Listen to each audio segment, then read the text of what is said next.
જે ફિલ્મ આપણા real હીરોને tribute આપવા માટે બનાવવામાં આવી હોય ને એને ક્રિટિસાઇઝ કરવું ગમે નહીં, એને એવરેજ કહેવાનું મન પણ ના થાય, પણ શું કરીએ.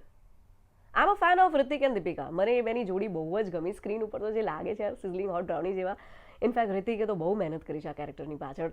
દીપિકાની સ્ક્રીન પ્રેઝન્સ મને ઓછી લાગી. એટલે એ જોડીની રીતે પિક્ચર જોવા જશો તો કોઈ વાંધો નથી આવવાનો, પણ વાર્તાની દ્રષ્ટિએ જો જુઓ ને તો ક્યાંક પિક્ચર નબળી લાગે છે. વિલન તો સાવ ઢીલો છે, એકદમ ઘેંસ જેવો. શું કહું તમને. મને છે ને ઉરી અને રંગ દે બસંતી જોતી વખતે જે દેશભક્તિની ભાવના જાગે છે ને, બસ એ પ્રકારનો માહોલ થોડો ઊભો ના થયો ને એવું લાગ્યું. સિનેમા હોલની અંદર બધા બગાસા ખાતા હતા. બોલો, પિક્ચર એવી લાંબી કરી નાખી છે ને. ઇનફેક્ટ એરલ ફાઇટ સિક્વન્સીસ જ્યારે આવે છે ને ત્યારે એમ લાગે છે ટોપ ગન મૂવી ચાલે છે, એમ હોલિવૂડની પિક્ચરવાળી વાઇબ. પણ એ વાઇબને કિલ કરે એવા અનવોન્ટેડ ગીતો આવી જાય. એમ થાય કે યાર જરૂર જ ક્યાં છે આ બધા સોંગ્સની.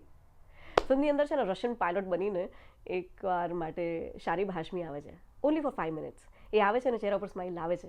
બાકી ચહેરા ઉપર સ્માઇલ આવે એવા કોઈ દ્રશ્યો છે નહીં. ફિલ્મ વાઇબ બનાવે છે અને જાતે ને જાતે કિલ કરે છે. એટલે કદાચ સ્ટોરી લાઇન નબળી કહી શકાય. એકાદ બે ડાયલોગ સારા છે, બટ ઓવરઓલ એર સ્ટ્રાઇકવાળો સીન મને સૌથી બેસ્ટ લાગ્યો છે અને ફાઇટર મૂવી એવરેજ લાગી છે. સાંભળ્યું છે હનુમાન મૂવી બહુ જ સારી છે, જોવાની બાકી છે, પણ તમે જોઈએ તો કહેજો એ કેવી છે. અને ફાઇટર જુઓ તો તમારો ફેવરિટ સીન કહેજો મને.